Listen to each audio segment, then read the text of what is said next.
اعوذ باللہ من الشیطان الرجیم بسم اللہ الرحمن الرحیم. پیارے بچوں السلام علیکم ورحمۃ اللہ وبرکاتہ. آج 1 جولائی 2021 دن جمعرات. یہ مضمون اردو ہے اور جماعت 10. آج کا جو ہمارا عنوان ہے میں نے آپ کو کل ہی بتایا تھا ایڈوانس میں، وہ ہے حیدر علی آتش کی غزل کے سوالات کے جوابات.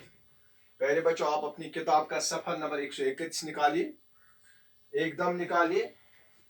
سوال نمبر 2 ہے پہلے توضیحات. یہ سوال نہیں ہے بلکہ سبق کے بارے میں مختصر سبق کا تبصرہ ہے، صرف 3 لائن میں. ٹھیک کیا ہے آپ سنتے جاؤ. اس غزل میں کیسے کیسے کی ردیف ہے، یعنی جو الفاظ جن کا جو بالکل ایک آواز میں ہو، کیسے کیسے کی.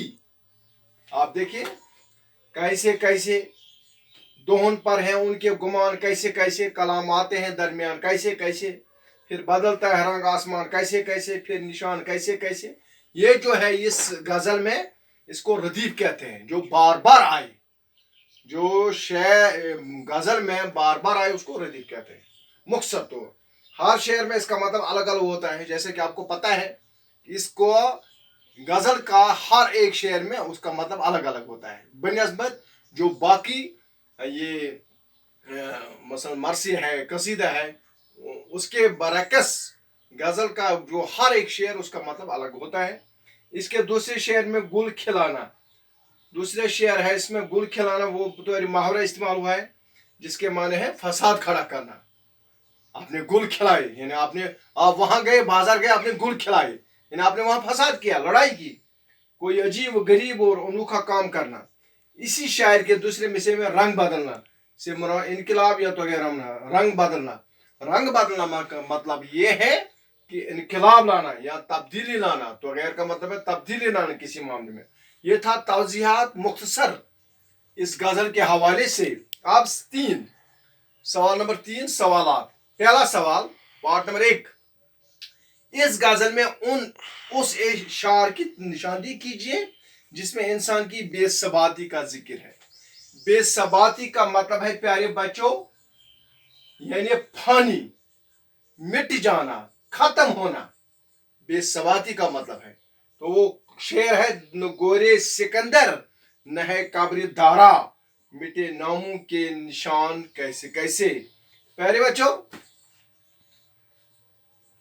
پہلا سوال، اس غزل میں اس شعر کی نشاندہی کیجیے جس میں انسان کی بے ثباتی کا ذکر ہے.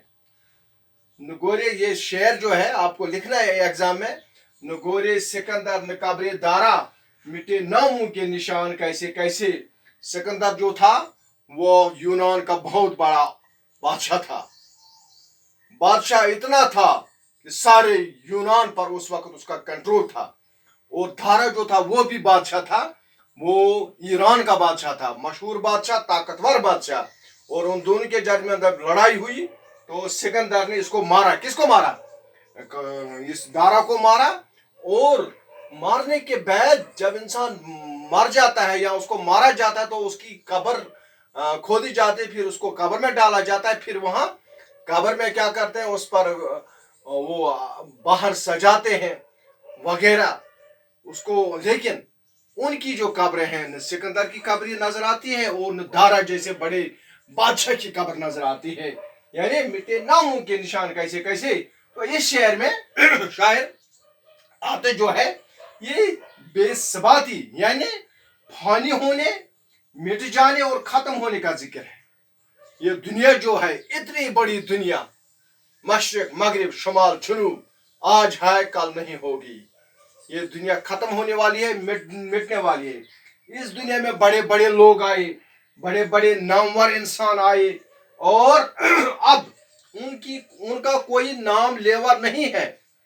نام لیوا کو چھوڑیے، اب ان کی قبریں دکھائی نہیں دیتی ہیں. وہ ہے کہاں؟ کس قبرستان میں ہے. یعنی مطلب شاعر کا یہ ہے کہ یہ جو دنیا ہے یہ ختم ہونے والا ہے. یہ جو دنیا ہے یہاں سکندر جیسا بادشاہ، دارا جیسا بادشاہ، ان کا کوئی نام نشان دیتا ہے اور ان کی قبر کا کوئی نشان ہے. دیکھو ہم قبرستان سے جاتے ہیں اور وہاں قبرستان میں بورڈ ہوتے ہیں،